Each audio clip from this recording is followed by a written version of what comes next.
meeting of the Starkville Board of Alderman will now come to order. Please rise for the saying of the Pledge of Allegiance, to be followed by a moment of silence.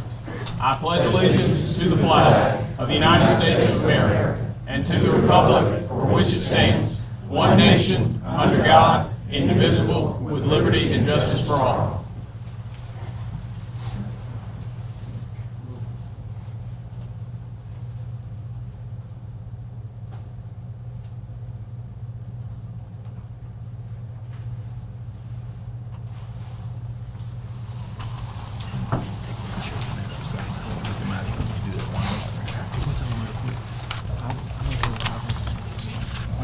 You have before you a copy of the written agenda.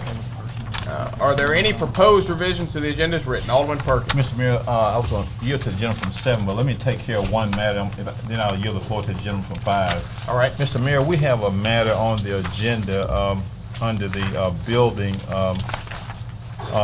the codes and planning department that pertains to item number 4.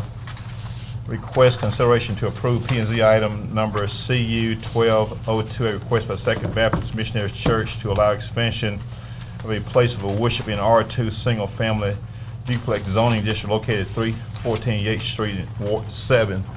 And I see the pastor, Reverend Stone, a former colleague of mine, myself, and many other members, they have a revival service going on tonight. As a matter of fact, Reverend, I really enjoyed the service last night. I really enjoyed the service. But, Mr. Mayor, I want to move this matter on the consent agenda subject to all the conditions that's contained in the staff report. All right. The proposed revision from Alderman Perkins is to move item 11B4, the request for approval of P&Z item number CU 12-02, a request by Second Baptist Missionary Church to allow expansion of a place of worship in R2 single-family duplex zoning district located at 314 Yates Street in Ward 7 as presented to the consent agenda. Alderman Perkins, is that your proposed revision? Yes, sir, with the conditions in the staff report. With the conditions as recommended by staff. Yes, sir. All right, is there any objection to that proposed revision? Any objection? Any objection? Any objection? Seeing none, that matter's been placed on the consent agenda. Alderman Perkins, do you have further proposed revisions? I'm going to yield to the gentleman from 5, Mr. Mayor. Alderman Dumas. Under Mayor's business, I'd like to place under item A, number 1 to consent. All right. Alderman Dumas has proposed placing item 9A1, the approval of the use of the ending fund balance for the Park Commission in the amount of $120,000 for the purpose of building a splash pad at J.L. King Park as presented on the consent agenda. Alderman Dumas, is that your proposed revision? It is. Do I hear any objection? Any objection? Any objection? Any objection? Seeing none, that matter's been placed on the consent agenda. Alderman Dumas, do you have further proposed revision? Under Mayor's business, item A, number 2 to consent. All right. Alderman Dumas has proposed revising the agenda to place item 9A2, the approval of declaring upcoming events as enumerated in the board packet being held at the Sportsplex in McKee Park as special events on the consent agenda. Alderman Dumas, is that your proposed revision? It is. Do I hear any objection? Any objection? Any objection? Any objection? Seeing none, that matter's been placed on the consent agenda. Alderman Dumas, you have further proposed revisions? Under Mayor's business, item C to consent. Alderman Dumas has proposed revising the agenda to place the approval of the process and time frame for conducting the department head evaluations as presented on the consent agenda. Alderman Dumas, is that your proposed revision? It is. Do I hear any objection? Any objection? Any objection? Any objection? Seeing none, that matter's been placed on the consent agenda. Alderman Dumas, do you have further proposed revisions? Under board business, I'd like to place item C on consent. Alderman Dumas has proposed revising the agenda to place item 10C, the approval of the participation in the shuttle service to the Cotton District Arts Festival and Bulldog Bash in an amount not to exceed $275 as presented on the consent agenda. Alderman Dumas, is that your proposed revision? It is. Do I hear any objection? Any objection? Any objection? Any objection? Seeing none, that matter's been placed on the consent agenda. Alderman Dumas, do you have further proposed revisions? On that note, Mr. Gasson, I see Mr. Gasson. Do you still want to, with that being approved, do you still want to make your presentation requesting those funds? Do I need to? No, sir. You'll get an approval. Thank you. Good. Thank you. We appreciate it. Well, I'd like to strike public appearance, item B. Proposed revision from Alderman Dumas is to strike item 7B. a presentation by Andy Gaston representing the Starkville Area Arts Council for transportation request for funding for the Cotton District Arts Festival shuttle bus from the agenda. Any objection? Any objection? Any objection? Seeing none, that matter has been stricken from the agenda. Alderman Dumas, do you have further proposed revisions? Under board business, item F to consent. Alderman Dumas has proposed revising the agenda to strike item 10F, No, not strike. or excuse me, to place item 10F on the consent agenda, the approval of purchase of tire stops for the west side of City Hall parking lot in an amount not to exceed $1,000 as presented. Alderman Dumas, is that your proposed revision? It is. Do I hear any objection? Any objection? Any objection? Any objection? Seeing none, that matter's been placed on the consent agenda. Alderman Dumas, do you have further proposed revision? Under board business, item H to consent.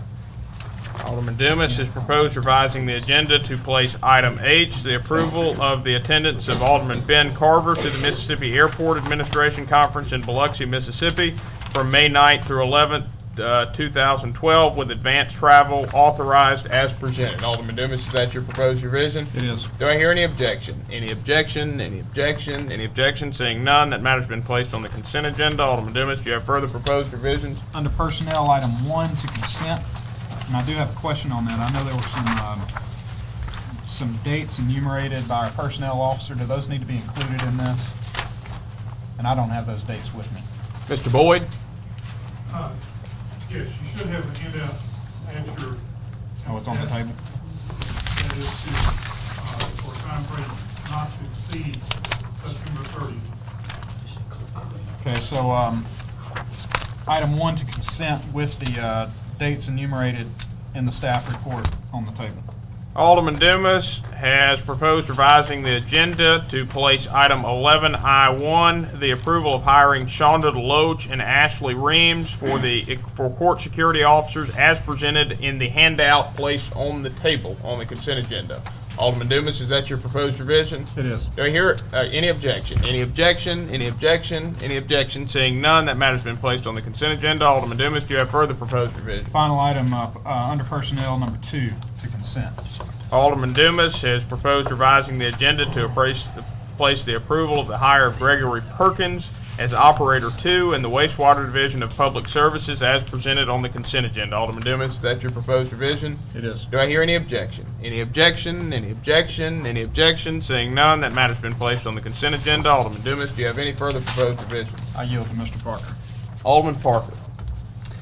Yeah, Mayor, I've got, under building and codes, item 1.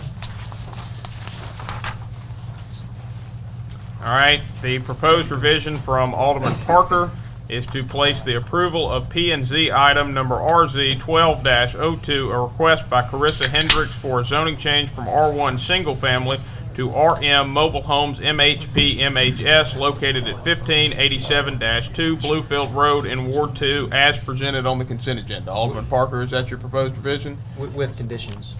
As presented with conditions as recommended by staff. Alderman Parker, is that your proposed revision? It is. By the Planning and Zoning Commission. Those are the conditions, right? Okay, yeah, so as presented with conditions as recommended by the Planning and Zoning Commission. Alderman is. Parker, is that your proposed revision? It is. Any objection? Do I hear any objection? Any objection? Any objection? Seeing none, that matter's been placed on the consent agenda. Alderman Parker, do you have further proposed revisions? Item B2 on the consent with striking item 7 under Planning and Zoning Commission conditions. All right. Alderman Parker has proposed revising the agenda to place the approval of P&Z item number CU 12-01, a request by New Horizons Christian Fellowship to allow a place of worship in C2 General Business Zoning District located at 60 Lynn Lane in Ward 3 as presented but amended, striking condition 7 and accepting the 6 remaining conditions as recommended by P&Z. Alderman Parker, is that your proposed revision? That is my revision, and real briefly, I'd just like to say, what P&Z has done here is they're requiring an individual, this church, to do some things that this was presented to the P&Z, and everything met code, everything met standards, everything met every condition that was required of them, yet our P and Z commission decided to do basically a redesign of their site that night. I just don't think our commission understands the gravity of actually redesigning somebody's site the night of approval. It has financial implications, it has time frame implications, and that should have probably been handled, if that were the will of the city or the will of any board, it should have been handled much earlier than that, not at a P and Z meeting the night of approval. Any objection to Alderman Parker's proposed revision? Any objection, any objection, any objection? Seeing none, that matter as amended has been placed on the consent agenda. Alderman Parker, do you have further proposed revision? Item 3.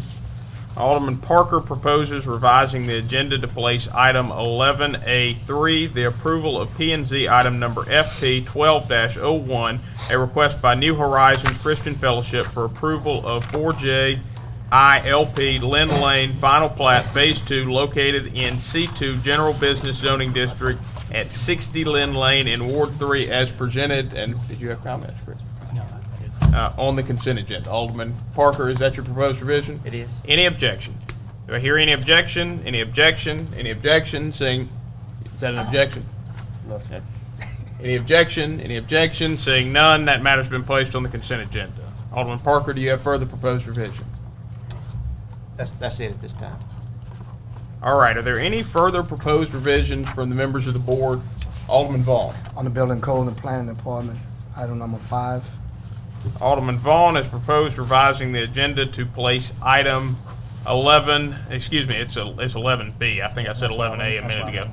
Item 11B5 on the consent agenda, the approval of P&Z item number CU 12-03, a request by Michael Valentine to allow outpatient drug and alcohol treatment and therapy center in C1 Neighborhood Commercial Zoning District located at 905 Louisville Street in Ward 3 as presented with the conditions as recommended by the Planning and Zoning Commission on the consent agenda. Alderman Vaughn, is that your proposed revision?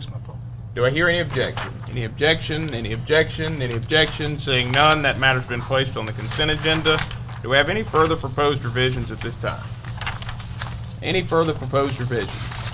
Any further proposed revisions to the agenda as presented? Let's put the minutes on consent. With that correction. Okay, what's the correction? The correction is to strike the not to exceed amount of $10,000 including lot line. Do you have the item? It wasn't in the board packet minutes, so if we use the ones that were in our board packet, we should, The not to exceed language was not in there? not in the ones. It was not, but it was left out and it was corrected, so it should be included in the minutes. The not to exceed amount, because we didn't vote for that. That's. Lynn has looked at the video. Yeah, let's go ahead and call, Okay. just leave that on. Let's go ahead and move forward. Do we have any further proposed revisions? Any further proposed revisions? Any further proposed revisions? Seeing none, a motion to approve the agenda as revised is in order. So moved. Motion has been made by Alderman Parker to approve the agenda as revised. Alderman Parker, is that your motion? It is. Do I hear a second? Second. Motion has been seconded by Alderman Vaughn. Alderman Parker, do you wish to speak on the merits? Any discussion? Any discussion? Any discussion? Seeing none, all those in favor, please signify by saying aye. Aye. All those opposed, please signify by saying nay. Measure clearly passes. You now have before you the approval of the consent agenda. Is there any objection to the approval of the consent agenda as revised? Any objection? Any objection? Any objection? Seeing none, the consent agenda as revised has been approved. You now have before you the minutes from the meeting of February 21st, 2012. Discussion. Alderman Sistrunk. I'm trying to, I'm sorry, I'm looking for the minutes. Are we referring to the ones that are on our table, or those the ones we're supposed to be approving? Let me look just real quickly. It's number 27, Alderman. Thank you. How you been? Thank you. Good. Haven't even knew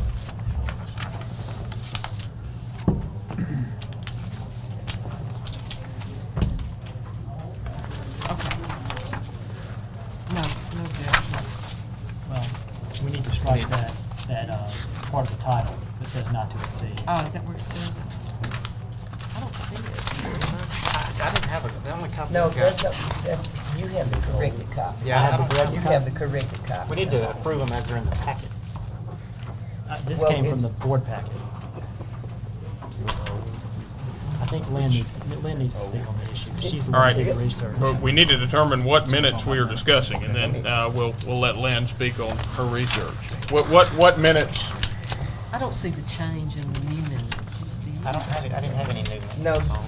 Nobody has new minutes. Okay. then- No, it's, the only set of minutes I have are the minutes in the packet. Mr. Mayor, Yeah, may I recognize? you may. What's problematic with the minute? There's an issue with the way item number 27 was recorded, and before we can get into the discussion of what the issue is, we've got to make sure we're dealing with the appropriate copy of the minutes. Let me further, City Clerk, Well, can we and- get this and move on? Tell the board what we need to be looking at. Let's get the most, minutes are very simple. I mean, what do we need to be looking at so we can go ahead and get them approved and move on? On order number 27, we corrected it to include the not to exceed the 10,000. And Ms. Sistrunk is saying that, no, that was not what was voted on. So I'll have to go back and review the, Mr. Mayor, I move that we, All right. Mr. Mayor, may I recognize? You may be recognized. Mr. Mayor, let's just table this to later on in the meeting. We can get off the table a bit later. All right, a motion has been made to lay the discussion of the February 21st, 2012 minutes on the table. All those in favor, please signify by saying aye. Oh, Aye. hold on, do we have a second? Do we have a second? Motion's been seconded by Alderman Vaughn. All those in favor, please signify by saying aye. Aye. All those opposed, please signify by saying nay. Nay. All right, by a vote of 5 in favor with 1 against, that matter passes. And that will carry us to announcements and comments. And I have no announcements or comments this evening, so we will move to announcements and comments by the members of the board. And our only scheduled comment this evening is the presentation of our Employee of the Month by Alderman Sistrunk. It's always my pleasure to present the Employee of the Month award, but it's a special pleasure this month to announce that our Employees of the Month are Sarah Hankins and Richard McKee. Sarah and Richard work for the Starkville Police Department as animal control officers. They are very dedicated to their profession, their jobs, and to the city of Starkville.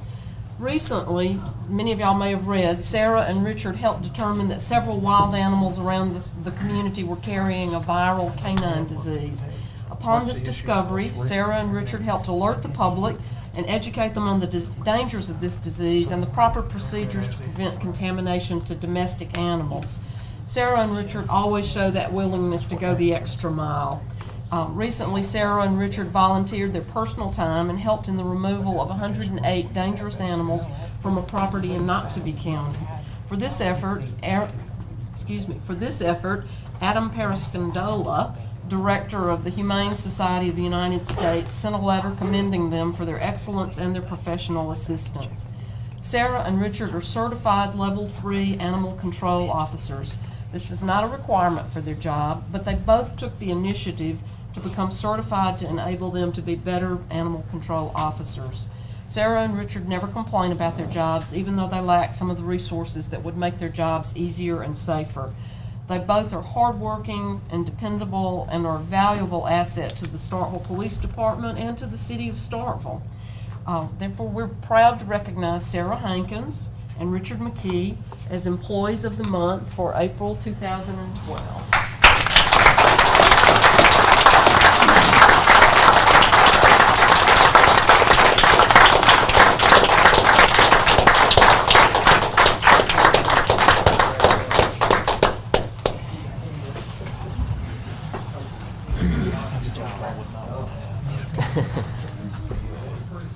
First time somebody called about a snake, I'd be calling you. Yeah.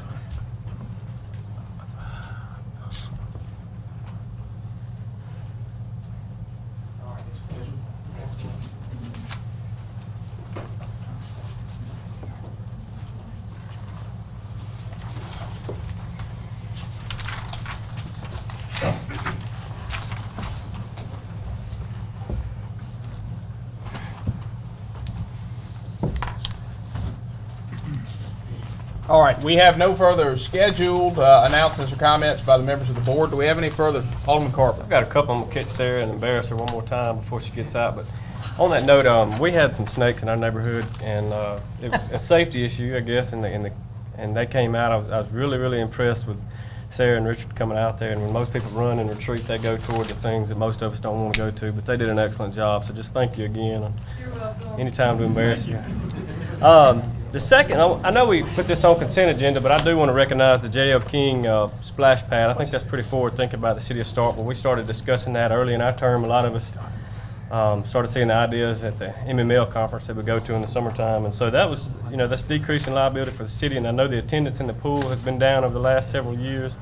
And that is that's a step forward for the city. Yet another progressive move by the city of Starkville, and something that, when you decrease liability, you don't have the chance of a drowning, but the younger kids can come out there, and then also you're decreasing the cost of the lifeguard and things like that. So I thought that was a pretty bold move by the city of Starkville Parks and Rec Department, so I give those kudos. And lastly, if anybody attended the Jacket Jam last night, I thought that was excellent. They were recognizing Dr. Holloway coming in as a new superintendent. It was a pretty large crowd until the weather came in, but just want to recognize Starkville Public Schools and the moves that they're making, and also recognize Dr. Holloway. And I know we've all met with him several times, and I'm really impressed with Dr. Holloway so far, and I will be, and just recognize the Jacket Jam and everything that Starkville Public Schools is doing. So thank you. Do we have any further announcements? Alderman Vaughn. Again, I want to thank Mr. Marlin and Mr. Matthew for the gathering we did have Saturday at J.L. King Park. It was great turnout, which we thought it wasn't going to be too many. Mr. Arthur was there. We thought it wasn't going to be too many, but it was turned out real great. And thank y'all for all that you're doing to move forward. And I think a lot of the citizens appreciate what you're all doing and what you're doing at J.L. King Park. Do we have any further comments or announcements by the members of the board? Alderman Sistrunk. I'm going to jump on this splash pad train too here and say that the Board of Aldermen, the Parks Commission certainly deserved the Board of Aldermen for supporting it financially, allowing the Parks Department to go forward, the Parks Department for making this proposal. But I'd also like to recognize Lisa Long, a citizen who saw this as something that would be beneficial for the community and has worked closely with the Parks Department to make this happen. So citizens can make an enormous difference. Thank you. Do we have any further announcements or comments by the members of the board? Any further announcements or comments by the members of the board? Seeing none, we'll move to citizen comments. At this time, any citizen wishing to make comments may do so by coming forward, introducing yourself, and you'll be recognized to speak for a maximum of 3 minutes.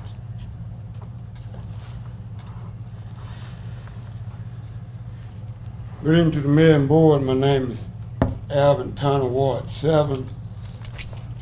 I want to recognize the Vice Mayor, Sid Trump, and Alderman Vaughn. Mr. Turner. And we'd like for everyone to continue to pray for our Brad Hall family. I am, because 7 years ago I was hit in a hit and run. I survived, but Brad did not. So let's continue to keep his family in prayer. We have one issue, is getting real tense, real heat. The situation in Florida have tensed up a lot of people. Our standing ground law, or whatever that is. Could I get the chief to come and sort of enlighten us on a little bit of self-defense and what our law says about self-defense versus the law that they have? Chief, do you mind expounding a little bit on Mississippi law related to self-defense? Well, we have the Castle Doctrine, which is a little different than Florida's stand your ground law. The Castle Doctrine says you can use deadly force to protect your home, your person, or even your automobile. And each state has its own statutes that are covered by that state, and they all differ a little bit depending on the elements and circumstances surrounding the incident. But basically, it gives us a wider range of use of force for self-protection. And Mississippi passed a few years ago. It has been used on occasion several times through the years by people who felt like that their life was in jeopardy, but our law does differ from Florida's slightly. Thank you, Chief, and thank you, Mr. Turner. Do we have any further citizen comments?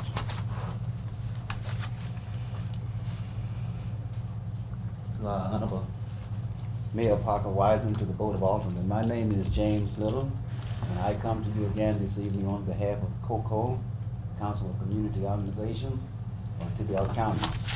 First, I want to thank the board and you, each one of you, for your support that you have given to the council, the COCO, down through the years. And as we are moving forward, we are continually, after 25 years of service, serving the community and the county with community service that benefits our community and council as well. So as we continue, we have gone through 2 phases of our program there. First was the building, and next the phase of the parking lot. And now we're moving into phase 3, which is a little bit more expanded than the others. Many of the activities that we support out there, they come to us and ask us if we have any outside facilities that can be used to help them celebrate their function, whatever they're having, such as picnic tables, waste cans, and things of this sort, in which we do not have. And it is very important to us that we are able to continue this. So I come to you this evening on behalf of the COCO is to ask you if it's possible that COCO can be included in your 2000 budget to the expense. I think you should have a pamphlet on the before you there that indicates some of the things that are suggested facilities that we need. And if that is possible, COCO would be very, very much obliged to you for your support to continue to help us continue to serve the community and to be our town. Thank you, Mr. Little. And Dr. Rogers was on for a presentation tonight. Is Dr. Rogers here? Will she be making? I'm okay. for her. Oh, okay. Right. Thank you. If you have any questions? Yeah, we can just move into that presentation at this time. Typically, a public presentation is a little more involved than citizen comments. Are there any questions or comments from the members of the board? Any questions or comments from the members of the board? All right, seeing none, thank you, Mr. Little. Thank you very much. Do we have any further citizen comments? We do. Mayor, Board of Alderman. I'm Ron Cosman, and I'm reporting on behalf of the Healthy Starkville Committee, specifically the Grant Subcommittee. Just wanted to report that we reviewed the remaining 7 grant proposals that were submitted to the organization. We were able to fund all 7 of them. Briefly, there is a summary in your packet of what we funded and the amounts. But briefly, what we did is we funded Starkville Natural Parents, which recruits families with children and promotes healthy living and healthy lifestyle choices. And they're already through their 2nd cycle of 6-week classes. Sisters Organic Mothers is a 12-week child birth preparation class for teen mothers. Emerson Preschool Fresh Start will be implementing a farm-to-school program, including an Emerson School Garden. Sudeth Elementary Playground Project is a playground expansion with special emphasis on access to children with disabilities. Patriots Park Play Area expands the play area to include equipment and activities that are appropriate for 2 to 5-year-olds, age category that's not currently served by that area. Tom Lindsley Memorial Soccer Pavilion will be a new pavilion at the Sportsplex for shelter during the storms, especially during tournaments. And finally, we're going to be funding expansion of the existing music trail at McKee Park. So we're very excited, and some of the grantees are here tonight. Thank you, Doctor. Questions? Thank you, Dr. Cosman. Thank you. Thank you, Ron, for all your work on this in the committee. Appreciate it. All right, and let the record reflect, while Dr. Cosman was making his presentation, we had a pitching change. Miss Outlaw was not feeling well this evening, but she shouldered through long enough for Deputy Clerk Emma Gandy to take her place. So she'll be taking minutes from here on. I'm Ellen Bowles, and I represent the Starkville Pilot Club. And on behalf of the Pilot Club, I would like to thank the alderman for approving the funding through the Healthy Starkville Grant Initiative for the continuing funding of the music trail at McKee Park. The music trail has musical instruments that are called marimbas and metallophones, and it'll have an armadillo, and these are all basically what you might consider a xylophone. They have bars and mallets that you can play tunes. We have some drum-type instruments, and there'll be some other percussion things as well. We'll have a total of 9 instruments when the project is finished, hopefully by the end of 2013. And currently 3 instruments are in place, 2 marimbas, one of a higher voice, one of a lower voice, and an alligator drum. It's a big alligator that's low to the ground with a drum situation on top for preschoolers to play. And with the money that we will receive through the Healthy Starkville initiative, we will be able to go ahead and order 3 more instruments. We've also had funding from some other organizations. This is a $35,000 approximately project of just the instruments, not to include the trail and other things that have to go along with it. We collaborated with Parks and Recreation, and we also thank them for their collaboration in laying the trail and installation and maintenance. These instruments are designed to be handicapped accessible, and they meet ADH standards, and the trail is the same. And so we feel like that this is going to be something that really will benefit the community a lot.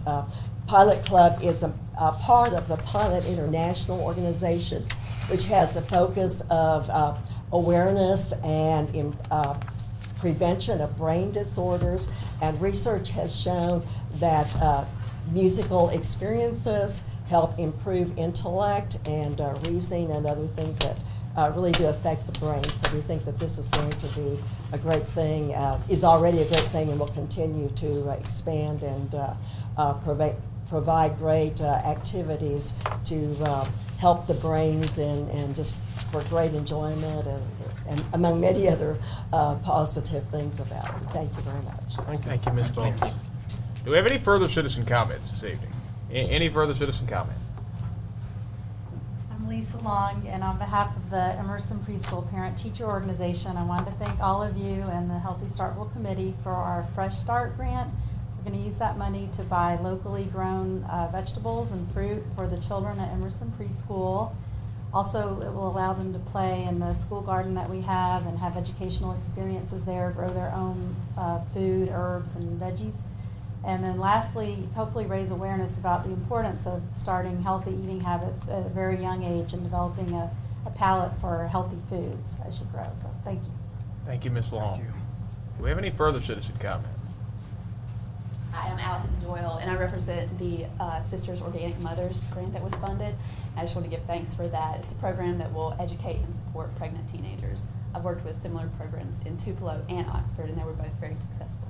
I appreciate the funds. Thank you, Ms. Doyle. Do we have any further citizen comments? My name is Brooke Keel, and I'm with Heather Carsons, and we are in charge, I guess, of the Sudda's Playground. And we just want to say thank you again to the Healthiest Hometown and to you guys. We're really excited to start looking at ADA compliance in all our playgrounds and working with the Parks and Rec Department and making it accessible to everyone. Our special education population at Suddath has grown tremendously in the past 2 years since I've been here. They've added 3 classrooms, so we're really excited about this opportunity, and we're just really excited to provide a space where the students with physical disabilities can play right alongside all their friends and peers with average abilities. So thank you for that opportunity and for giving us the tools that we need to make our kids successful. And we also appreciate that you passed a joint use agreement. But that was really important for our community, that it's not only for the Starkville School District students, but it's also for the Oktibbeha County and the Starkville residents. So to open up a space that is an inclusive play for everyone and includes a walking track and other playground just instead of the general. we really, really appreciate what you have done with your leadership. And to the Pilot Club, thank you for making a place that's accessible on the other side of town for those of them that can't get over to our side. Thank you. Thank you, Ms. Keel and Ms. Carson. Do we have any further citizen comments? Hi, I'm Mandy Sanders. I'm one of the co-founders of Starkville Natural Parents, and I wanted to thank Healthy Starkville and you all for the money. We are about a 9-month-old program, and we have monthly meetings that are free to the public that are family-friendly.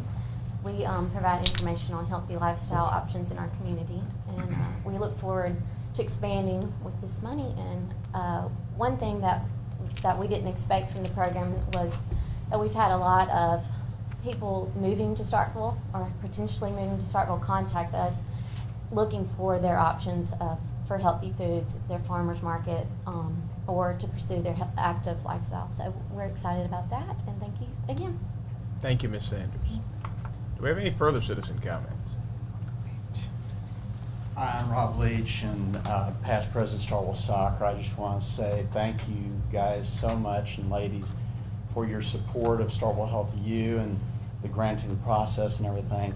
Because of your support, we now are going to be building a facility, hopefully with the blessings of the Starkville Parks Commission soon, a facility that literally will provide shelter at times of storm for not only our kids, but for tournaments, visitors from out of town. We hear comments for literally 15 years since we built the sports place.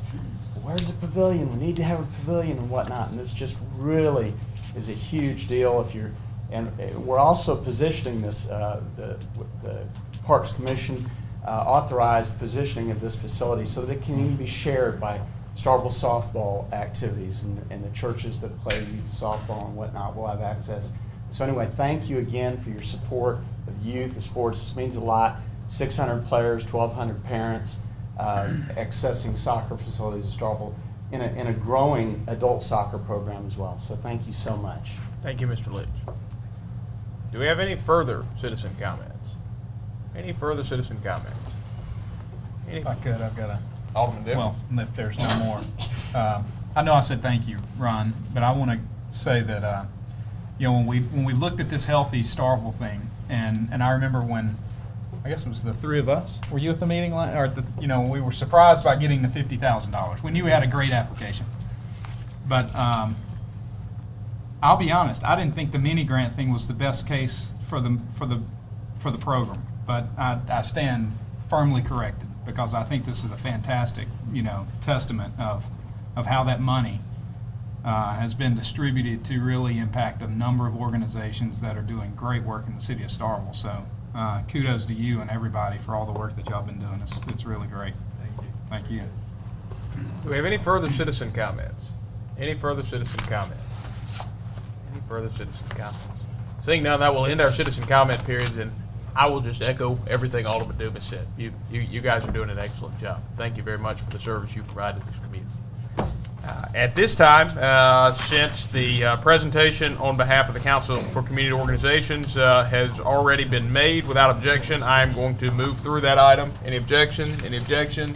Seeing none, that carries us through public appearances to the presentation and quarterly report from Parks Commission Chairman Dan Moreland and Parks Director Matthew Wright. Before we get started, I'd like to thank all of y'all that Matthew visited and asked you to come here and brag on the park tonight.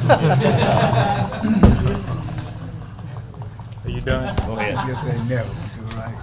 Mayor, Board, thank you for the opportunity before Dr. Cosman leaves.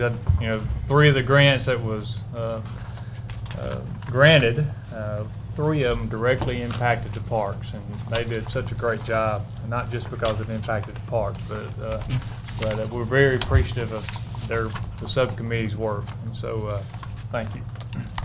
I want to thank the board for approving the splash pad funding. It's going to be a really neat project, and we're very excited about that opportunity to provide. Thank Mr. Vaughn for coming to that meeting on Saturday, and the mayor as well. Thank you for coming. And we have preliminary designs. Hopefully in the next week or so we'll have some more firm design plans, and I'm going to get that out to each one of you as soon as as soon as I can. So you have in front of you our report.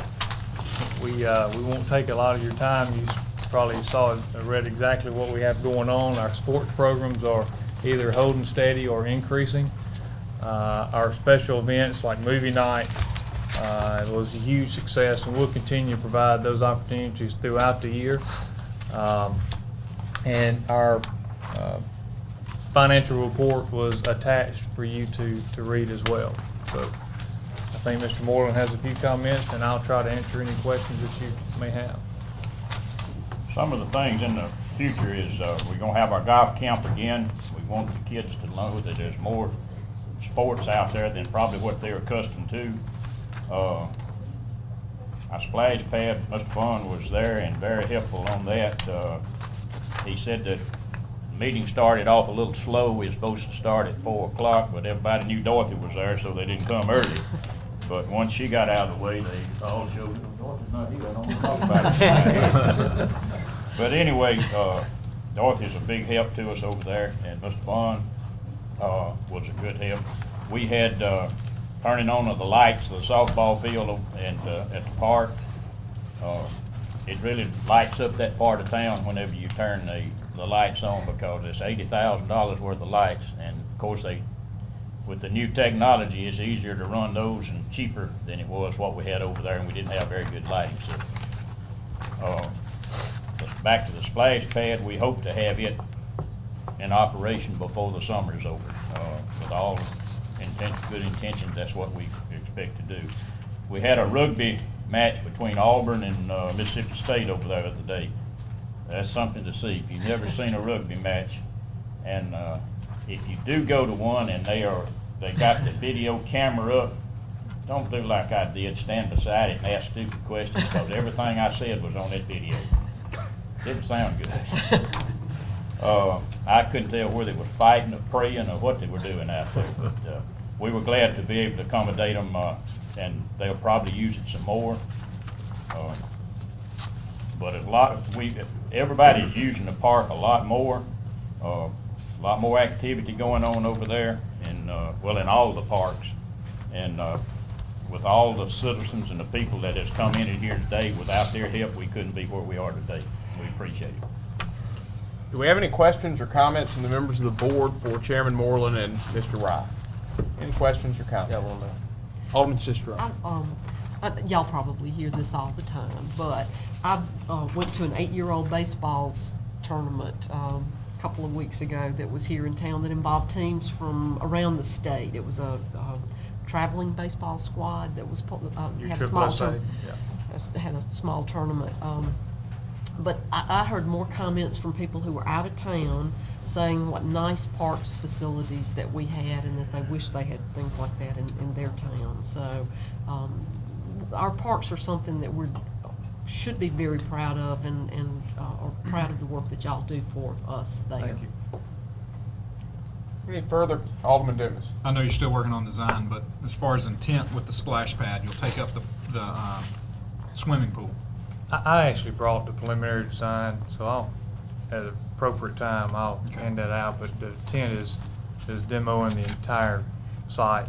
That includes fencing and pool house, and opening it up to make it safer, more attractive, and to make it be exciting and fun to draw people in. And Matthew, you are aware that item got placed on consent? Yes. So Yeah. now might be the time. You want me to do that now? If you want. And while he's getting that, we're building it and designing it in a way to expand it. You can have, I think we've got 6, maybe 8 of the fountains and this type of thing. But we'll be able to expand it with money provided later on, as many as we need or would like to have. It's beautiful design. Any further questions or comments from the members of the board? I just got one about the location of the pavilion. Will it be where the small playground is, or is it going to be Other side of the sidewalk. Closer to the concession stand. Okay. Any further questions or comments? Seeing none, thank you, and thank you for your service to this community. Matthew, take care. And that will take us all the way to the first item under board business, a presentation from Phyllis Benson of GTPDD to discuss community development block grants at the request of Alderman Perkins. Alderman Perkins, would you like to introduce? I'm going to yield to this expert who's been for the board many years. So, Ms. Phyllis, glad to have you here. Thank you. Good evening. Alderman Perkins requested that I look for grant funds to address the drainage problems that the Carver Drive area has experienced over the past years. And with your permission, I would like to briefly go over the Community Development Block Grant. Yes. Okay? You know, every year Congress appropriates money to HUD, which is the U.S. Department of Housing and Urban Development. That money comes into the state of Mississippi and is distributed using a competitive application process through the Community Services Division of the Mississippi Development Authority. This year, the MDA has recently released their final statement, which states that the state of Mississippi will receive $24 million. That's a lot of money in my pocket. But unfortunately, when you think about every governmental entity, every county and municipality being able to apply for that money, we all know that it's not going very far. And so in essence, what I'm trying to tell you is this is a highly competitive application process. I don't want to discourage you, I just want to be realistic when, as you look at this particular project. That $24 million is then subdivided into economic development. They've put roughly $24 million in that category, and applications can be accepted at any time by MDA as long as they have funds available. The other $12 million has gone into the public facilities category. And this is projects such as water, sewer, bridges, roads, drainage, public buildings, ADA requirements, public buildings as long as they don't deal with the day-to-day operation of government. So, Chief, this is not your moment. But anyway, and those applications are accepted once a year, and that once a year is rapidly approaching. MDA will accept applications May the 14th through the 18th. That $12 million is then further subdivided into regular competition. They've set aside $5 million. Small municipality, they've set aside $7 million. The state feels like the smaller municipalities, which are those with a population of 3,500 or less, have a disadvantage to the larger municipalities and counties in that they can't come up with match money. So they are any match monies that they put into the project are not considered part of the rating process. Minimum grant size under both categories is $100,000, $450,000 for the small municipality, $600,000 for the regular competition. Let's see. There are minimum threshold requirements that must be met, and that is at least 51% of the people benefiting from the project must be of low to moderate income. That's a standard set by HUD, not by the state of Mississippi.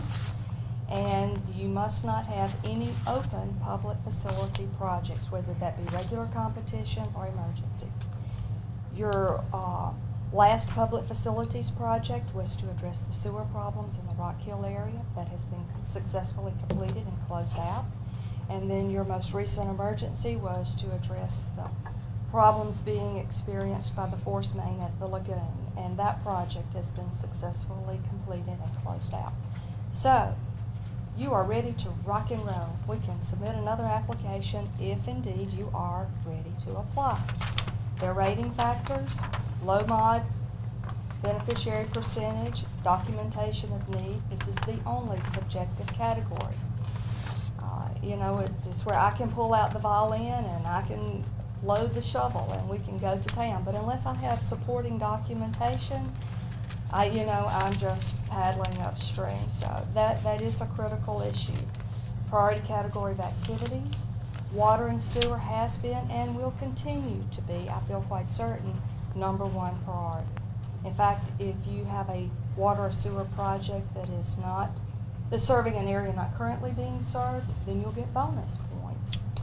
But In this particular instance, you have a drainage problem, and it's going to fall into the second category. Not a big obstacle to overcome. Your sister community of West Point just recently completed a drainage improvements project. So financial participation is another rating factor.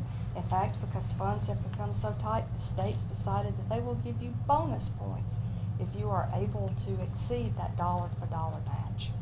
It's not a requirement that you match your project dollar for dollar. The state just is encouraging you to do that so that they can make their money go further. Cost per benefit ratio is a rating factor.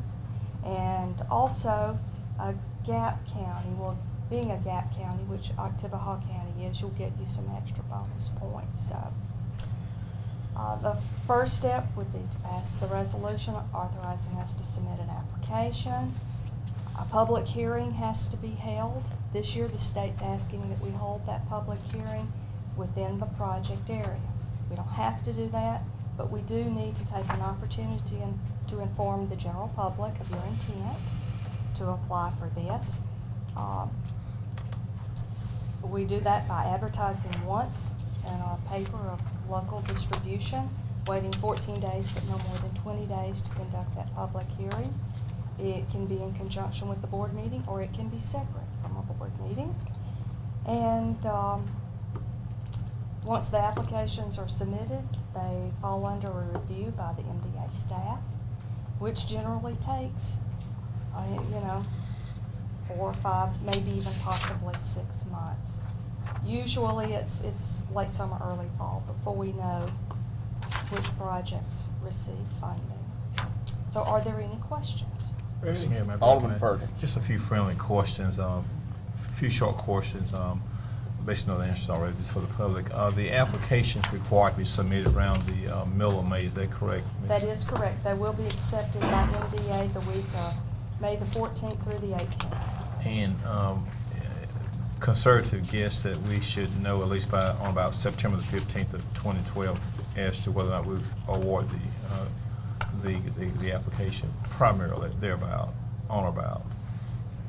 October 1. I would say that would be a good guess. Around the office, we have this saying, with federal money comes federal rules, and he who holds the money makes the rules. So we are at their mercy. I would assume, since we're in a new administration, that things will move at about the same pace. So, yes, sir, I think that's end of the summer, early fall would be a good assumption. In light of the fact that the board has approved the resolution consent agenda, is there anything else you need from this board tonight to move forward with that application process? We'd just like a few smiles to say, Okay. yes, we're behind you, Phyllis. We'll support you in your efforts to get this application prepared. It will take a little bit of work from the mayor and you, Mr. Perkins, and any other alderman that would like to become directly involved with this process. Got a question. Let me just finish, get 2 more questions. I'm going to be done. I'll be glad to hear from the gentleman. Let me get 2 more questions. This grant is project specific, right? That is correct. If we submit an application for drainage improvements within a specific area, within an identified list of beneficiaries, then yes, we have to pursue that. Otherwise, the city would risk having to return the money to the state of Mississippi. One last comment before I yield. Let me say I want to just really appreciate you and your agency for being here tonight, for your involvement and genuine participation. As you already know, if there's anything that Alderman Perkins can do to move this project along and to assist in any way, you have my cell number. You can call me anytime. I'll be happy to do this, whatever is needed for the benefit of that area and of the people. I know that we'll have to have probably that a public hearing is always best, like the Rock Hill Project did at the church, Rock Hill Methodist Church, on a Sunday at the conclusion of the service. So if we need to have any project in the community, which probably would be best, just let me know. We'll arrange a date, time, place. So let me say one last thing. Whatever you need me to do, because I know it's going to take a lot of legwork. It's going to take a lot of community work. It's going to take a lot of involvement. It's going to take a lot of knocking on doors, maybe surveys and or any other matters. to fully support this project, because I want you to know that I am fully committed to make this happen, because this is going to be the key to success, and we, just look forward to a great confidence. You have made things happen continuously for the city of Starkville, even with that last grant for fire station number 5. Thank you, Ms. Phillips. Mr. Mayor Gill. You're welcome. Alderman Carver? Yeah, I've got a question or two. If this CDBG grant gets approved, what is the match or percentage by the city, or is there? There is no defined max. Okay. You, obviously 600,000 is the maximum grant size that you can receive. I haven't looked at a detailed engineering report which gives the line item budget. Obviously, the closer to being able to match it dollar for dollar, the more points you'll get. But it's not set in stone, and we'll have 2 more board meetings for you before the application is submitted. So expect to see at those meetings, because as I work through this, I'll be coming back with further questions. That match can be in the form of cash and or in-kind services, force account being provided by the city. I am hesitant to keep referring back to the project that we've just completed in West Point, but in that particular case, we were able to use some utility relocation, some dredging of the stream further down, some things of that nature, so that we could document the match that they put into the project. Also, in Green Oaks, I guess we know that one of the main issue over there on Maple Drive is the flooding. Do you think that the Green Oaks, and especially the Maple Drive area and that census block group, would that meet the national HUD standards of being low to moderate income on a national level? Not having looked at it prior to this meeting, it would be hard for me to say. I can certainly pull a census map, and let me do a public service announcement right now. There is a reason why it's very important for everyone to answer the census correctly, because it definitely affects the amount of money that comes into this area. And as a taxpayer of the city of Starkville, I want as much money as possible. These grant dollars, while they're becoming fewer and farther between, they're still out there, they're going somewhere. And it's my goal to bring as much as I can here, because you all know that the federal government's not going to come knocking on your door saying, here's the money, we had just a little bit left over. We're going to have to ask, and we're going to have to be very diligent, because this is not a water and sewer project. We're going to have to dig a little bit harder. So I'm glad that you've all heard that he said that he would be willing to help. And I have no doubt that he will. It's just that we're going to not only need his help, we're going to need the help from the people in that area.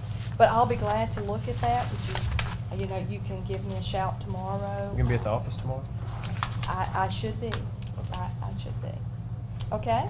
Now, know that hopefully if and when this project is funded, you will not be able to submit another CDBG public facility project until this one is completed and closed out. And at that time, you can submit another, unless you have an emergency that comes up, or an economic development project. You can have oodles of those, and quite frankly, I hope that we can come up with a lot of them. Okay? Any further questions or comments from Ms. Benson? Alderman Sistrum. I have just one. Sure. This is a fiscal year 12 award from the federal fiscal year 12. How long do we have to spend the money? Typically, you have 2 to 3 years to spend the money. One of the rating factors is timely completion. So if you're able to complete your project within a timely fashion, you'll get bonus points for your next project. So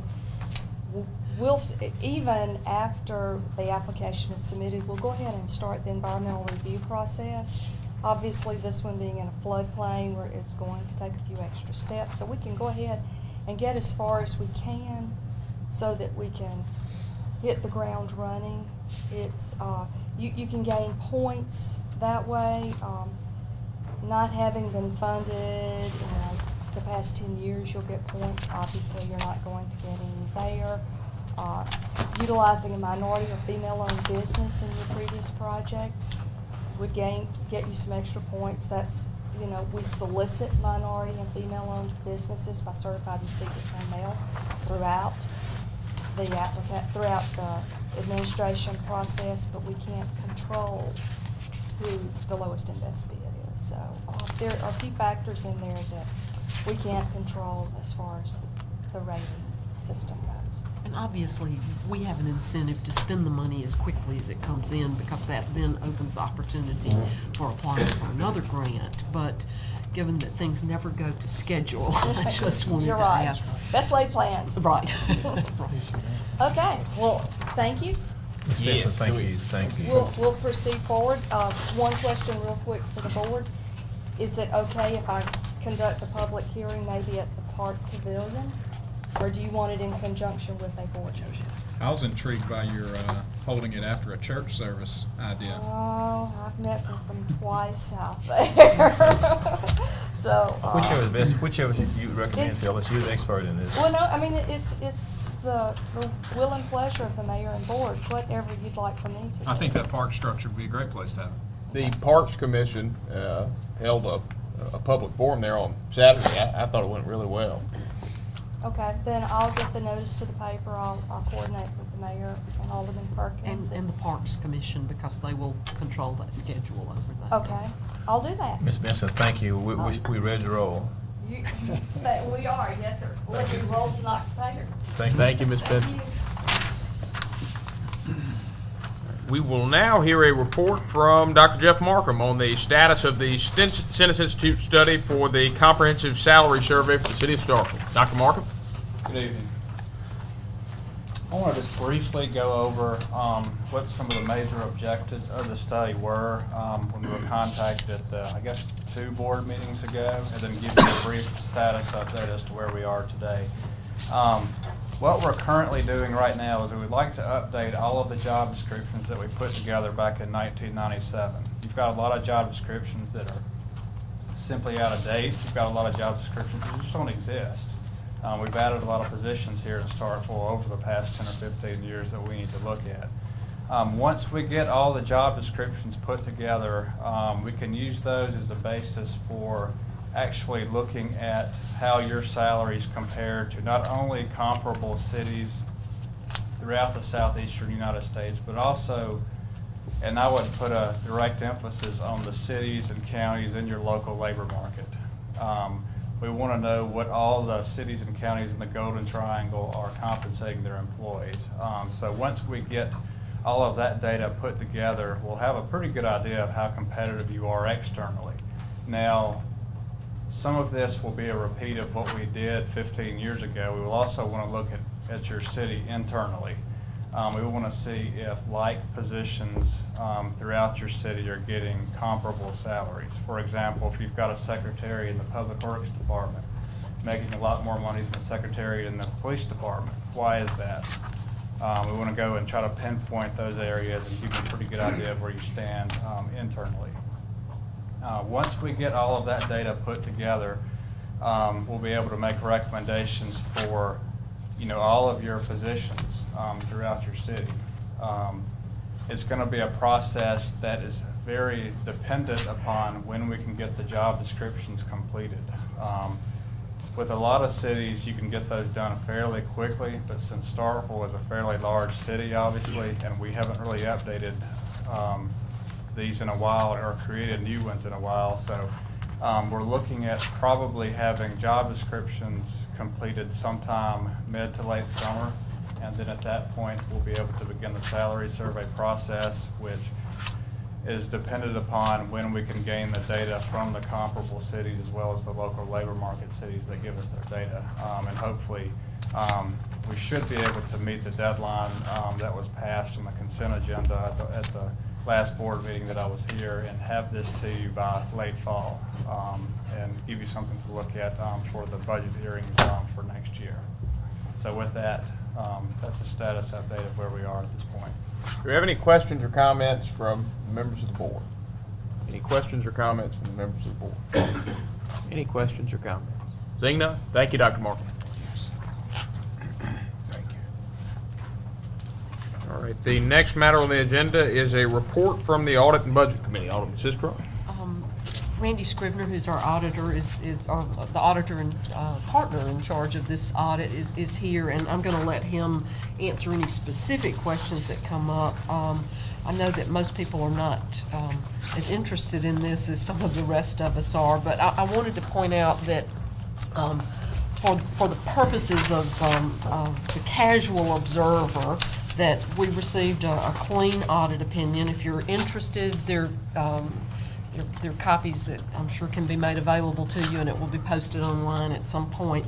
I would like to remind people that an audit means examining things on a test basis. So the audit team does not look at every item that occurs in the city financial operations. It looks at it on very much a test basis. It also includes assessing estimates that are made and looking at our overall financial statement presentation. Keywords when they give us their opinion are that the financial statements present fairly in all material respects, the respective financial position of the various activities that they report on. So I think sometimes we tend to think that accounting and auditing is an exact science, and it is highly governed, but an audit is meant to look at things on a test basis and express an opinion, not to look at every item that occurs within the city. There's a series of statements and balance sheets throughout this. If y'all are interested in looking at it, I'd probably point you toward just a couple of things if you don't have time to look at anything else. And those are the fund financial statements in the page 20 series. Some supplemental information which would include page 48, which addresses the general fund. And then perhaps you might want to take a look at this schedule of findings, which includes some summary information about the financial statements. Having said all that, if anybody has a question for Mr. Scrivener, I would like to say that thanks to the diligence of our department heads in managing their respective budgets, that not only did we have a clean audit opinion, but our financial position has improved over the past couple of years, and particularly this past year. Mr. Scrivener, do you have any comments you'd like to make this evening? I think she could come to work for me if she wanted to. Did an excellent job presenting the audit report. Well, thank you. Didn't want to steal your thunder there. I've got a couple of questions. Alderman Dumas. So no material weakness, or weaknesses. Mr. Scrivener? There are no material weaknesses. There are significant deficiencies. So there is a difference in the two, but there are no material weaknesses in your controls. Okay. Significant deficiencies mean, you know, if you kind of grade it on a scale of, it really doesn't matter. You're 1 to 2 days late on a payment, not a big deal. Significant deficiencies is getting to a large enough ding that it happened enough times in our testing that we felt like we had to disclose this because it could become a material weakness if left unattended. And are those what's referred to in section 2 on page 76 of the findings? That's correct. Okay. Seems like I remember some of these, and I guess, how are the responses drafted in these situations? Are those responses from whom from the city? They generally come from the city clerk's office. Okay. Sometimes we recommend a response, but they always have approval from the city clerk's office. And is there any way to gauge these to see, and I guess it's our responsibility at that point to make sure that these actions are actually done from the response side? That's correct. It ultimately falls to the board to make certain that these are cleaned up. You know, if you really want to discuss each of them individually, Item 1 is as much of a software problem, or was a software problem, as it was anything else with the reconciliation of accounts payable and payroll. That hopefully will be rectified with the installation of the new software. Item number 2, that requires a draft of the financial statement, simply says that the city of Starkville does not draft its financial statements or make adjusting entries to its financial statements. It relies on its auditors to make those adjusting entries, or better yet, recommend those adjusting entries. So in other words, receivables aren't recorded, payables aren't recorded, your auditing staff comes in and makes those entries for you. You accept responsibility, and since you have the knowledge and understanding in doing that, we can still, without impairing our independence, we can issue an audit report.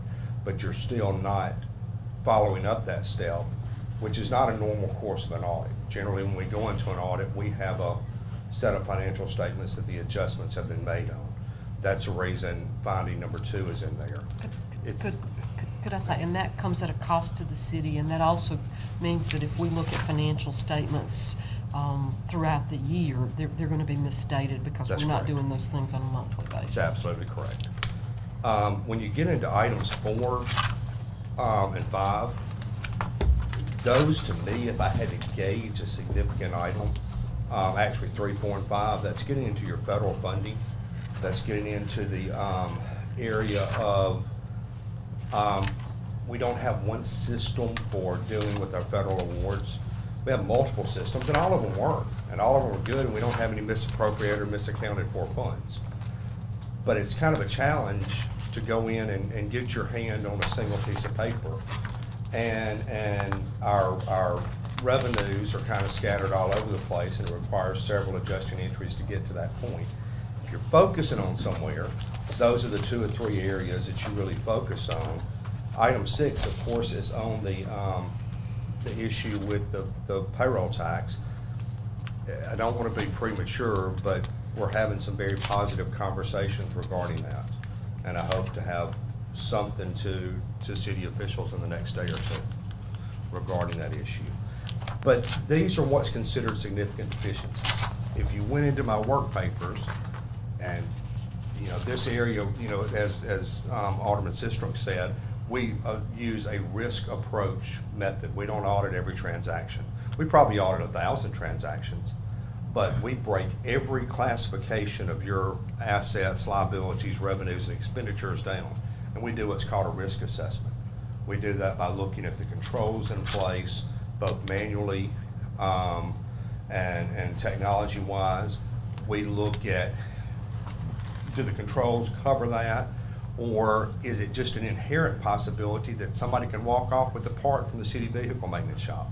You know, you can't invent a control to prevent that all the time. Somebody wants to be dishonest, they're going to be dishonest. We assess risk, and then we determine what level to test from that.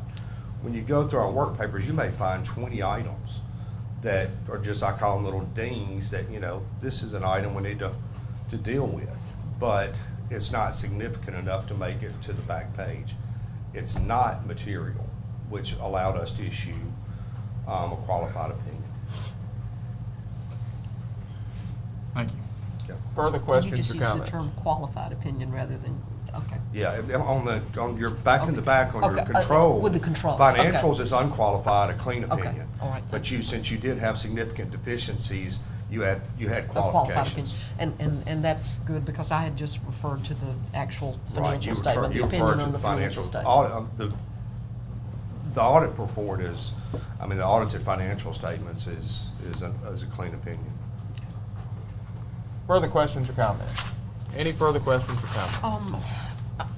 There's one other thing that I wanted to mention is that through the years as we've gone through system conversions and various things, there's some old accounts that wound up in our statements that just needed to be cleaned up. They don't have any financial impact, am I correct? That's on correct. the financial statements, but they are just accounts that needed to be cleaned up.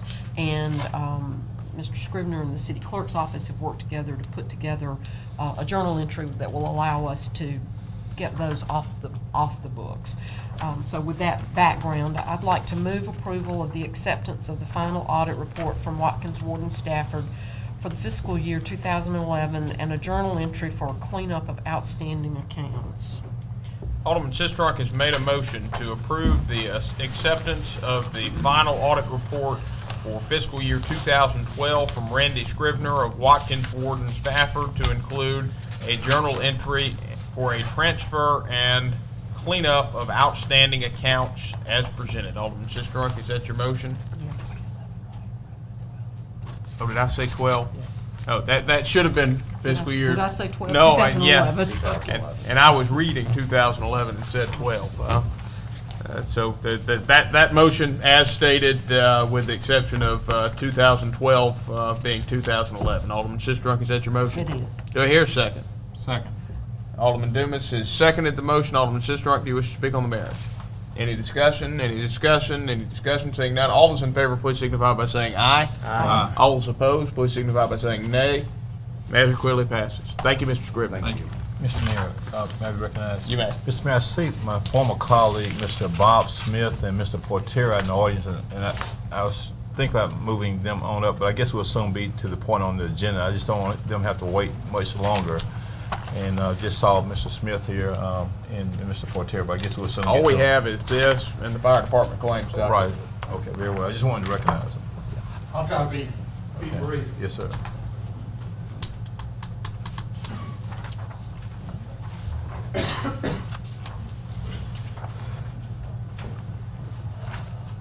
And Mr. Kemp is now going to present a 2012 proposed capital improvement budget. Thank you, Mr. Mayor. Good evening, Board and Mayor. Talking a little bit tonight about the capital improvement budget. It's always an exciting time of the year when we gear up for all of our projects and improvements we'll make throughout the summer. That's what I want to talk a little bit about tonight. Just a brief outline of what we'd like to talk about. Talk a little bit about the budget, how much money we have, where that money is coming from. Then look and see how we are as it relates to our 10-year capital plan, and then dive in a little bit more specifically and look at some of the actual proposed projects. So where's the money coming from this year? Primarily, we have two funding sources. This board, as part of the fiscal year 11 and 12 city budget, allocated $450,000 toward capital improvement projects.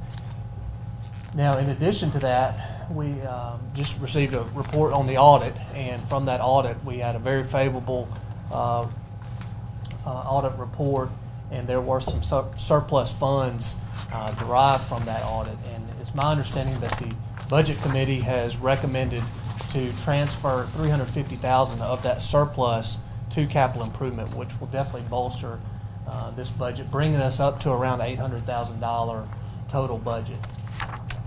Let me talk a little bit about some of the predetermined obligations before we get into some of the specific projects. Every year we have the predetermined obligations, that we've been doing this for the last several years, and essentially projects we take off the top and then divvy out what's remaining for roadways, for drainage, and for rebuild. So for instance, typically take out $20,000 for a sidewalk improvement project. And that project is unknown at this time. Typically, the Transportation Committee will bring those recommendations forward later. Storm drainage maintenance deals mainly with repairing and replacing inlets and failed storm pipes. ADA improvements, $50,000. Similar to Transportation Committee, the Commission on Disability will bring those recommendations on how best to use those monies. But the intent is to improve the city's infrastructure and city facilities and bring them up to ADA standards. And then the last element there in that group is the STIP match. We've been doing this for the last several years, and essentially what it is a set-aside amount of monies that we use when we build a federally funded project. For instance, Louisville Street is a federally funded STP project. For the last 3 years, for the last 2 years, we've been banking our STIP match. So we have those monies sitting in the bank. We'll need that STIP match again this year to to go toward that project as part of our 20% match on those federal dollars. So those are our predetermined obligations that come off the top. In addition to those, this year, we also have the need for some additional funds for Louisville Street due to the bid prices coming back higher than anticipated. A few months ago, when we brought those bids before this board and this board authorized a contract, we were tasked to go and look for any underruns and other capital improvement projects to see if we could fund up that shortfall somewhere. We did that.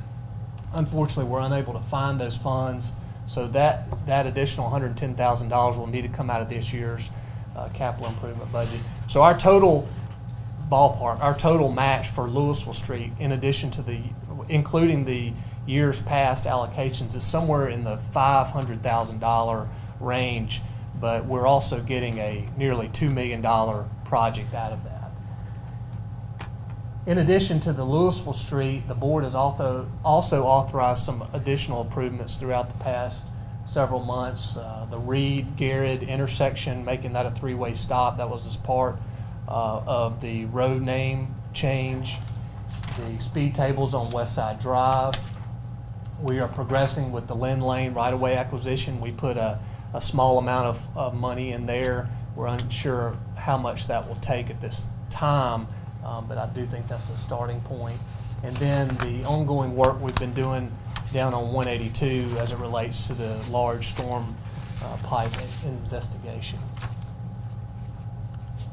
So in addition to those, kind of what I'm calling predetermined obligations or projects that have already been authorized by the board, it's also recommended to complete the Priority 5 roadways this year, which is part of our overall prioritized street improvement list in the amount of around $350,000, and to also include one drainage improvement project, and that being the North Side Drive ditch. So as you can see at the bottom, our budget is around $800,000, and that's approximately what our projects equal at this time. Let me briefly go through the 10-year capital improvement plan just to give you a snapshot of where we are. The way that we've done this in the past is we take a total yearly funding, we take off of the top our predetermined obligations. In the past, it's been $210,000. This year, it is a little bit more because of Louisville Street and the other projects that this board has authorized. But whatever is remaining, we take and apply those percentages at the bottom of the slide, and those funds go toward those individual types of projects. 65% goes to overlays, 20% goes to drainage, 15% goes to roadway rebuild. So you can see we're in year 3 of this 10-year plan. It was initially anticipated when we developed this 4 years ago to have $700,000 this year. So with the realized audit funds, we're actually a little bit ahead than we projected we would be. And I say this year is a little bit different because we have so many more predetermined projects. So we're not exactly following this formula per se as we have in the past. However, I think if you break out all those predetermined projects and those obligations and you fit those into an individual category, whether it be drainage or roadway rebuild or overlays, I think we're very close to those numbers as you'll see in our graph there. So let's talk a little bit about our roadways. Alderman Perkins and Alderman Corey were here as part of the last administration where we did Priority 1 and Priority 2 projects and part of Priority 3. And when this administration came on board, we expanded that list to include up to Priority 8. Well, we completed all of Priority. We finished the Priority 3 last year and completed all of Priority 4. So we're in year 3 of the plan and we're on Priority 5 roadways. So this is the list that was approved by the board for the last couple of years. You've seen this list. However, there's projects up above it that we've been able to complete. So those have been rolling off. So we're really making some good progress on our overlay list. We just need to kind of stay after it. As you can see, our initial budget for this was $318,000. We're actually going to need, in my estimation, around 350.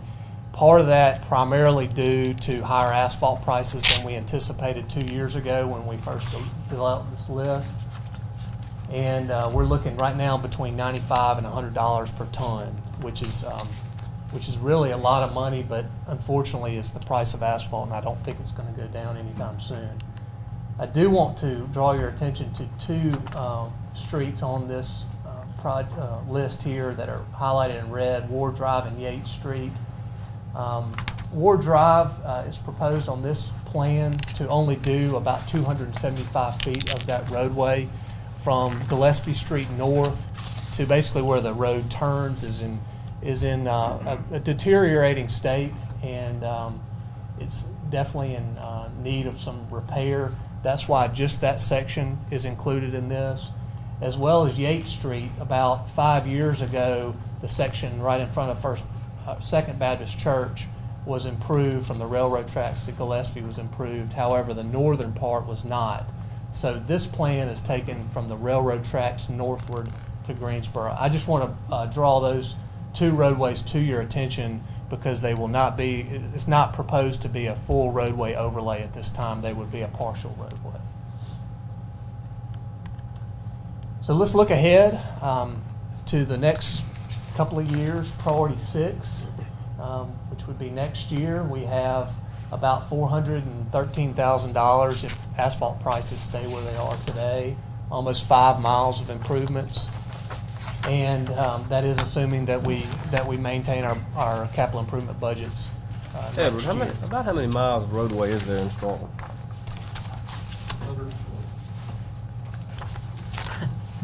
I was going to say more, but you're probably closer.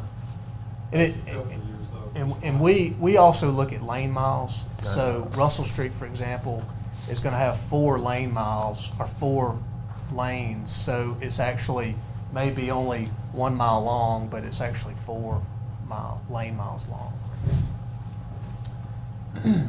Priority 7 would be year 2014. If we continue on the pace that we're at, another 2.4 miles and a cost of around $380,000. And then priority 8, which would be 2015. And priority 8, as you can see, is around $700,000. Our projected budget, if we keep according to our 10-year plan, is around $380,000. So most likely priority 8 would need to be split into 2 years. And again, another disclaimer, assuming the asphalt prices stay where they are. Let's talk a little bit about drainage. This is our overall drainage improvement list as approved by this board. It's kind of our guiding document as it relates to drainage improvement projects. We're really making some progress on this list. As you can see, all the dark gray lines are projects that have been completed. The light gray are projects that are ongoing. And then the proposed project for this year is at the bottom. And I apologize for it's really hard to read this slide here because the letters are so small. But it's Northside Drive, and our original budget on this was about $50,000.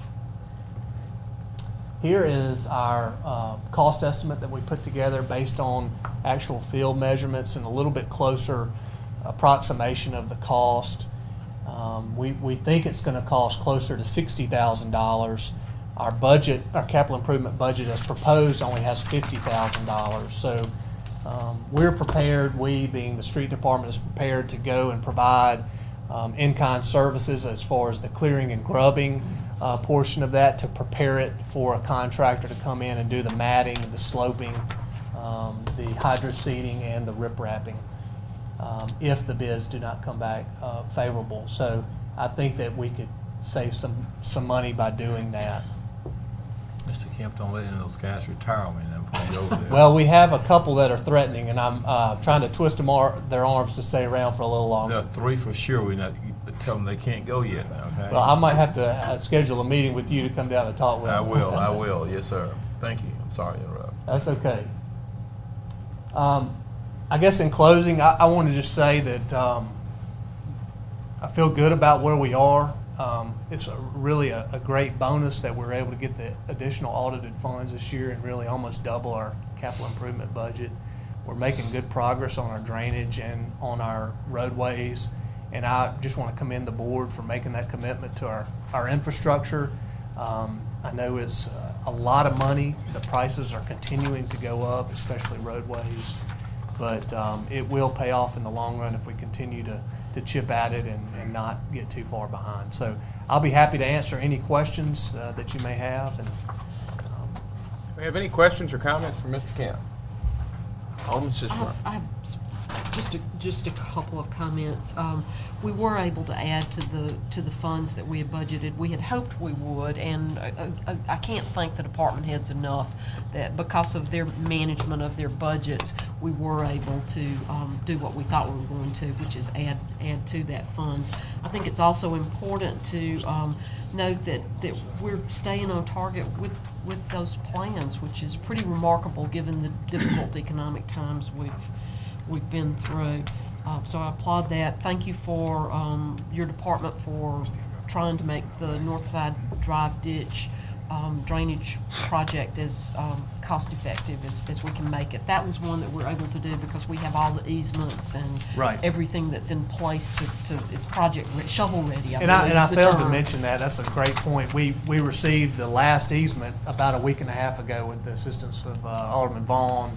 The last one we've been waiting on for probably 6 months, but we do have all the easements in hand. And that makes a huge difference in being able to go forward with that project. So thank you, Mr. Vaughn.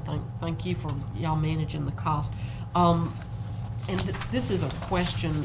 The board had authorized previously some works from restricted funds, and I'll let Mr. Perkins speak to his two streets that he's concerned about. Greta Lane is the one that I'm interested in. Will that that's independent of this particular project, but we're still going forward with requesting. That's correct. We're actually getting very close on preparing our plans and our specifications. I hope to come back before this board in the next meeting or two to request authorization to advertise for bids. And I appreciate you making the point about restricted funds. We do have several projects where the funds are sitting in escrow. Carver Drive ditch, for example, Central Avenue rebuild, for example. Those are both bond funds.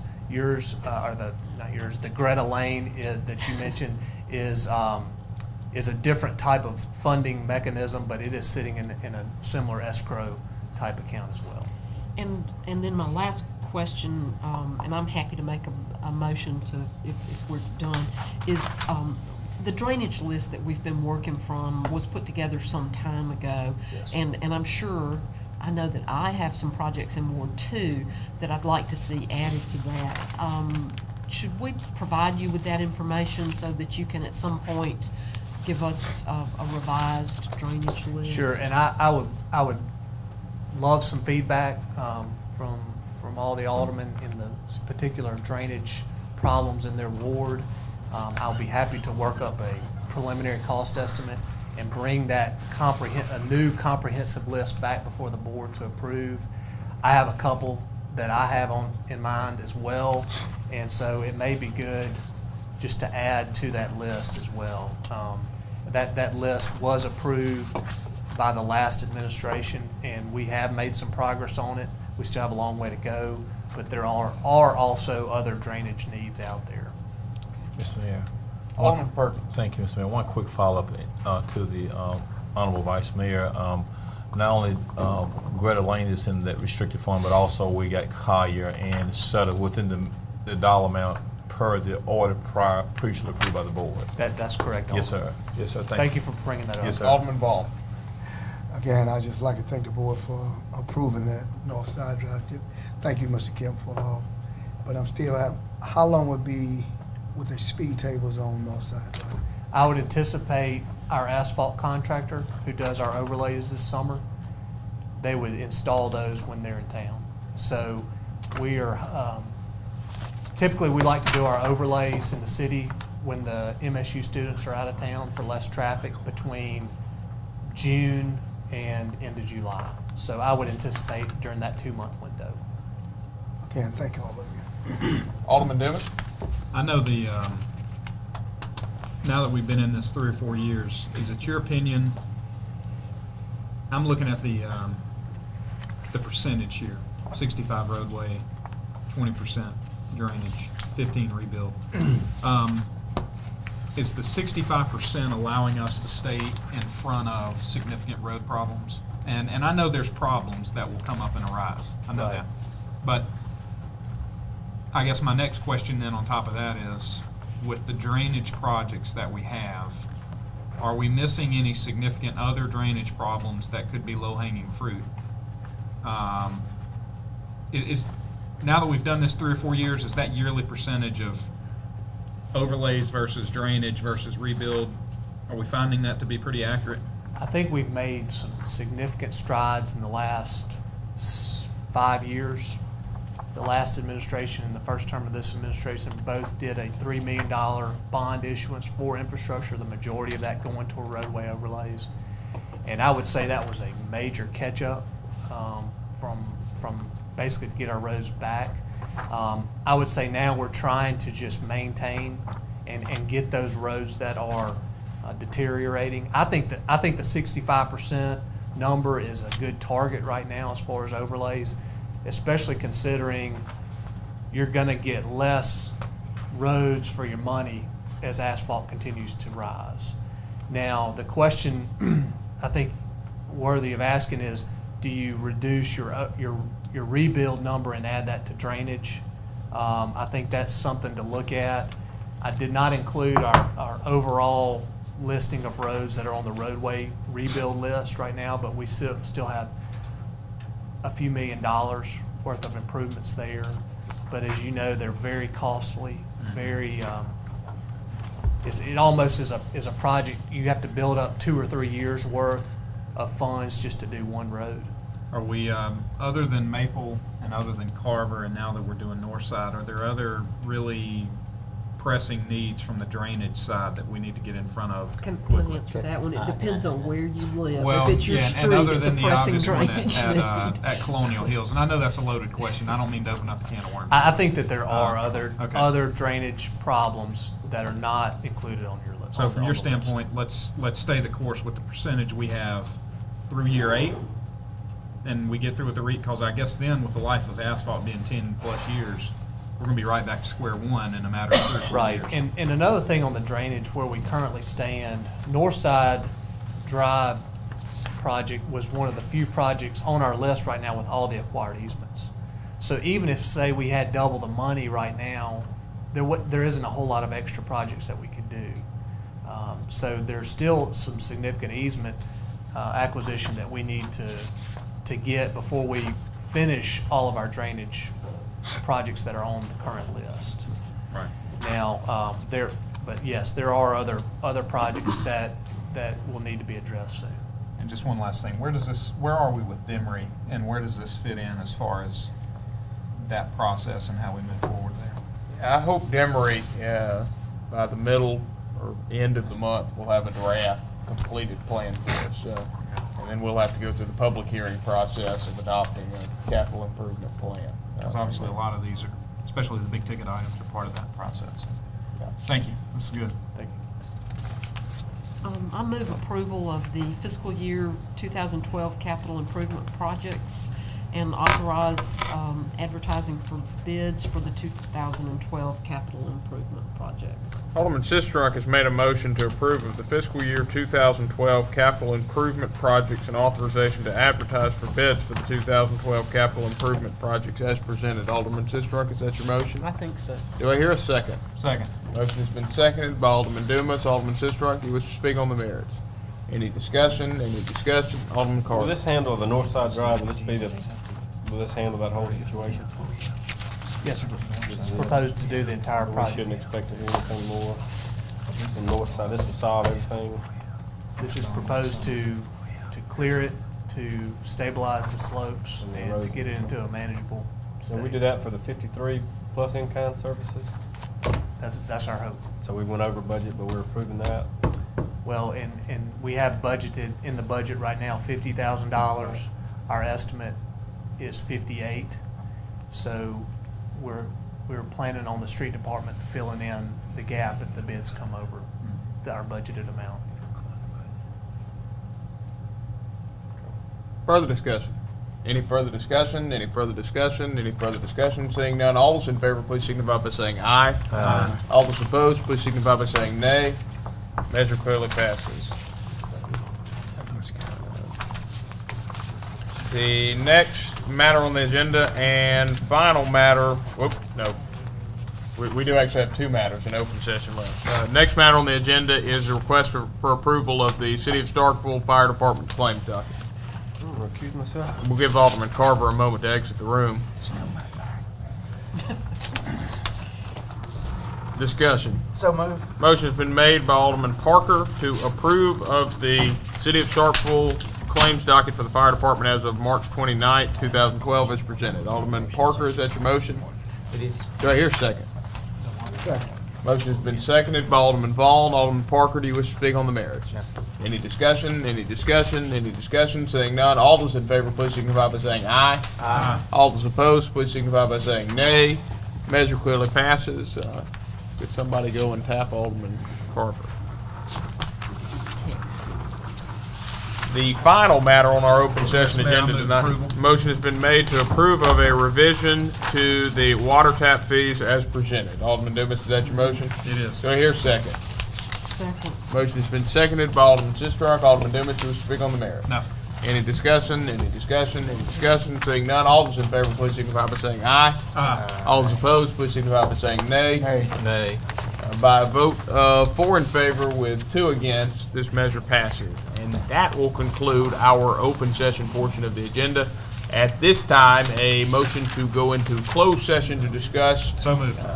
A motion has been made to go into closed session to determine whether there is a need to go into an executive session by Alderman Dumas. Do I hear a second? Second. Motion has been seconded by Alderman Vaughn. Alderman Dumas, do you wish to speak on the merit? No. Any discussion? Any discussion? Any discussion? Seeing none, all those in favor, please signify by saying aye. Aye. All those opposed, please signify by saying nay. Measure clearly passes. And we will now give everybody a moment to clear the room.